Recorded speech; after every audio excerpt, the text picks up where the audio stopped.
Okay, hold on a second. Patrice O'Neal overslept, and we're trying to do him a favor today. Patrice! Hello? You overslept?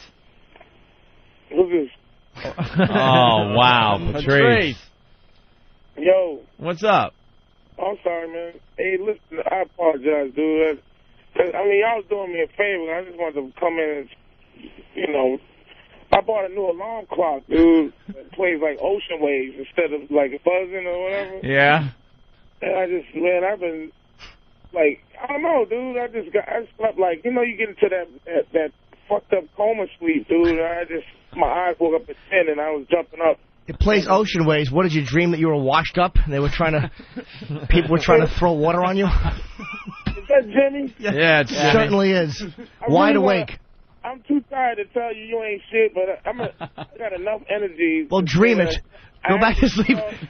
I saw you on Leno. I thought Jimmy was fantastic on the couch. Am I able to say that?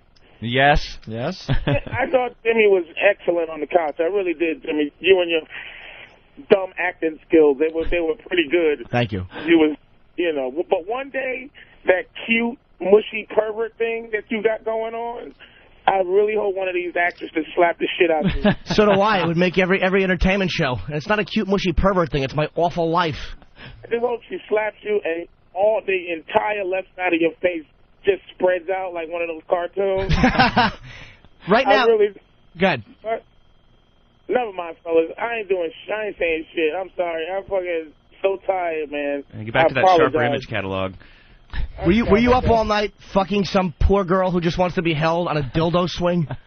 No, I'm in love with my girl now. I told you, dude. I don't cheat no more and shit. Okay. I'm in love. I'm trying to do right. Even though that chair, boy, we did have a good time. I almost came inside of is that for the first time? The Liberator, yeah. Yep. The sex couch. You're loving the Liberator, right? Oh, the Liberator is. I'm not even bullshitting, man. It's like I almost came. You know, I never almost come in. I always pull out and try to violate a civil rights. You know, just spray it down a little bit. And Hey, is she on the pill or no? What? Is she on the pill? Nah, she wants to get married and have kids with me, man. So I gotta always control my destiny. You know what I mean? I always gotta do it porn style, but sometimes I get into it. It feels so good. I just here's how disconnected I am. Sometimes it's like while I'm doing it, I'm arguing with myself. Like, look, man, you're 35. Maybe you should have a kid. Nah, maybe you should. Nah, fuck it. And then, like, right now, the evil is, you know, the dark side is winning most of the time where it's like, you know what? Pull out, nigga, get her. And it's like I go in between, all right, I love this girl, I'm going to get her pregnant, or I'm going to get it all over her face. And getting it on her face is winning, but I'm becoming less disgusted, you know what I mean? Sometimes I just do it on a shoulder blade, or, oh, I love her so much, I'm going to put it on her hip. Slowly working your way down to the womb? Yeah, slowly, like, getting connected to, like, trying to have a kid. And I think I might... Oh, my God, he's going to be a father within the year. Yeah. Holy crap. You're not emotionally built to be a father. Every time you make money, you buy watches and then you're broke. You're not prepared emotionally to give to a child. I really am an ass. I really am a dick when it comes to that kind of shit, man. You fly below the equator to pay poor women to suck your dick. You're not ready to give love. You know what, though? I don't like the way Jim just won't allow anybody. I tell you, though, our little crew, Jim, I just wanted to say on the radio, we had a nice run. Now everyone's admitting that there's a crew.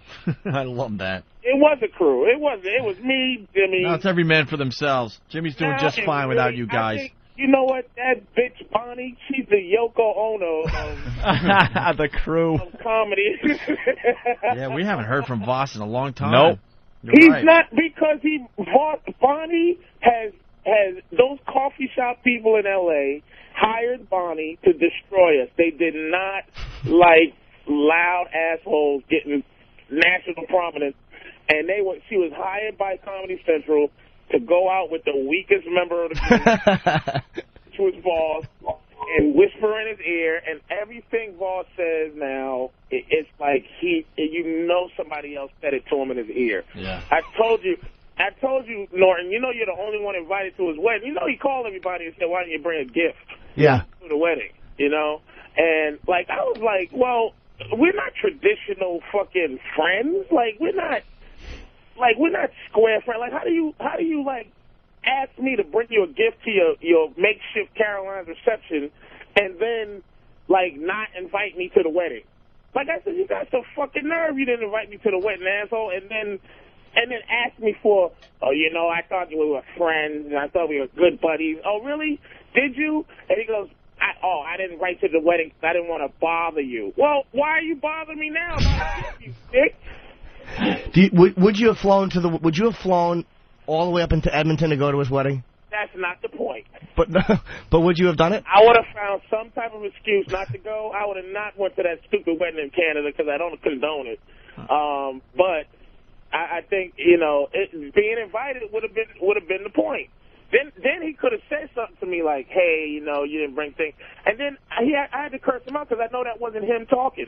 As soon as he got on the phone, he goes, "Hey, everybody, no, to me, he goes, I know you're gonna trash me for this, and I don't want you to trash me, but I'm gonna get it off my chest." When the fuck did Voss start speaking that Alcoholics Anonymous and that drug? That's that shit they used to say in the drug meetings. Hey, he's starting to become civilized, and people don't understand something about being with a woman, and especially a woman comic. Women comics, the only way they find you attractive is if they think you're better than them. You know what I'm saying?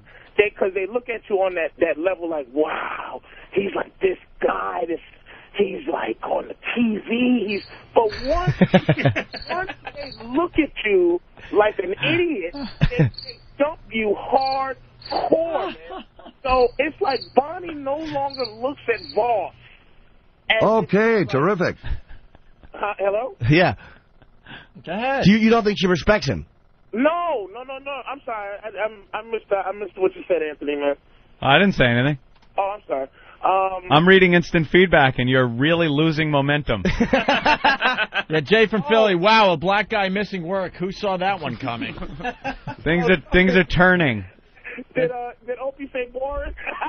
I didn't say boring to you, no, sir. No, you didn't say boring. Hey, Patrice, there was a reason why you were coming in today. What was that reason? Oh,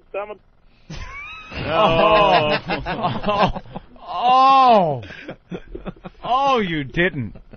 Oof. No, he needs a good plug because he's doing Greg at Caroline's a big favor today. He's going to be at Caroline's all weekend? Yeah.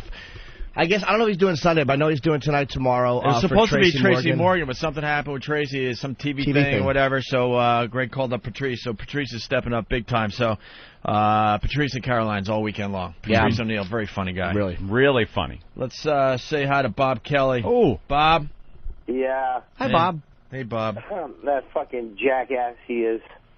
Who, Patrice? Really I just told my girlfriend the other day, I go, I love when he calls me when I have a road gig when I'm driving because I know he'll take up 3.5 hours of my time.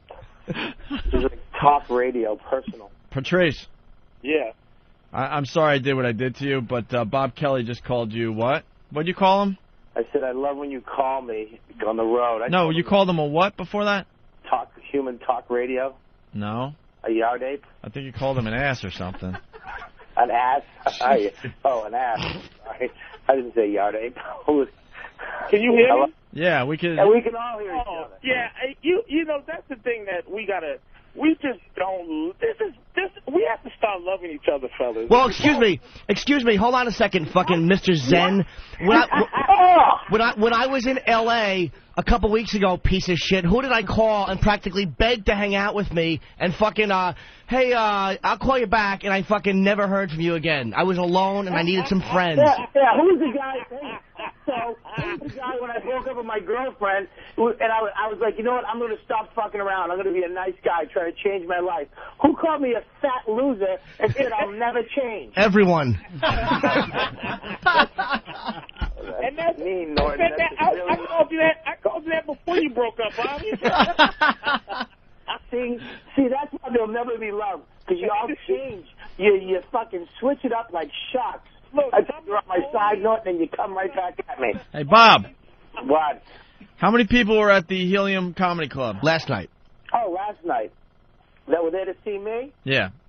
Well, there was 5, but one of them got food poisoning during my set in the middle of my act and had to leave with the 2 other friends, so it ended up being 2.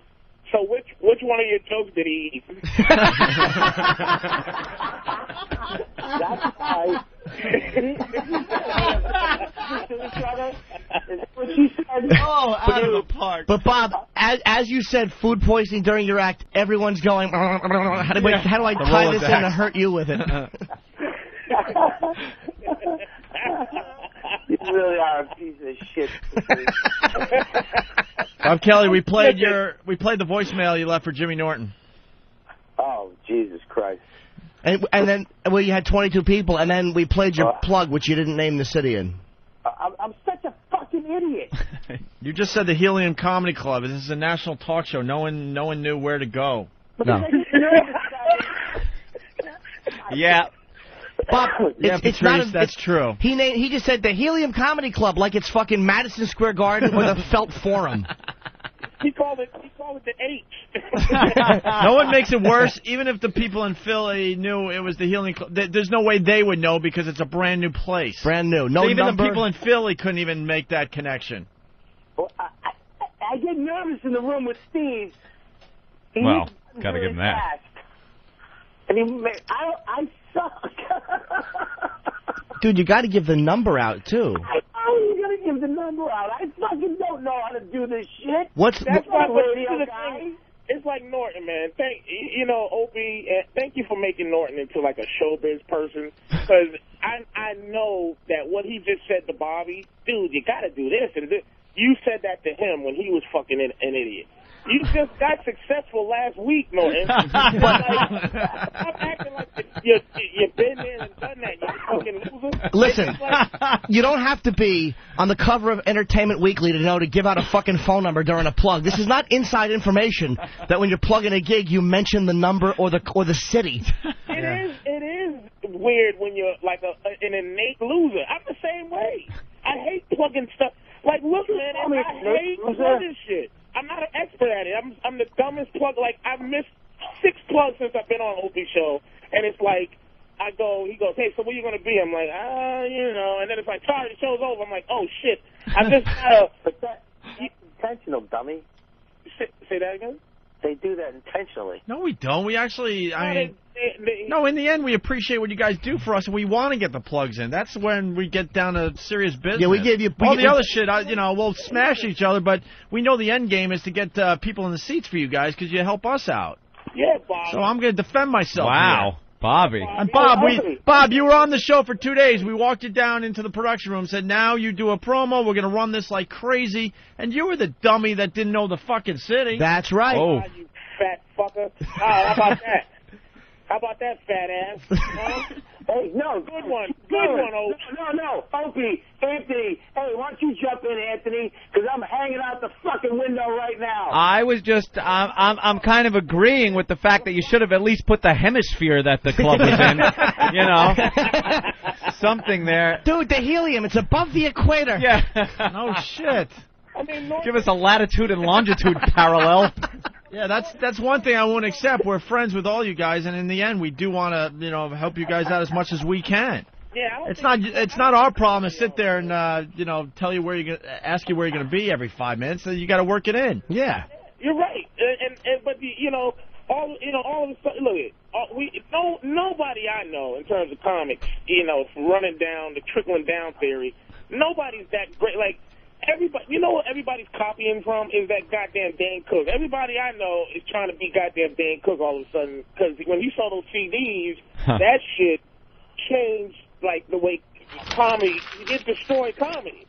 Now everybody's trying to put out this dumb CDs. Hey, I'm a little white wormy guy, Volume 2 with 2 CDs set of fucking I'm a smushy little cracker, and hey, now I look like Tura Tanaka. Fucking Bobby's new stupid CD. Everybody's trying to push a CD and be a plugger and be a this and that.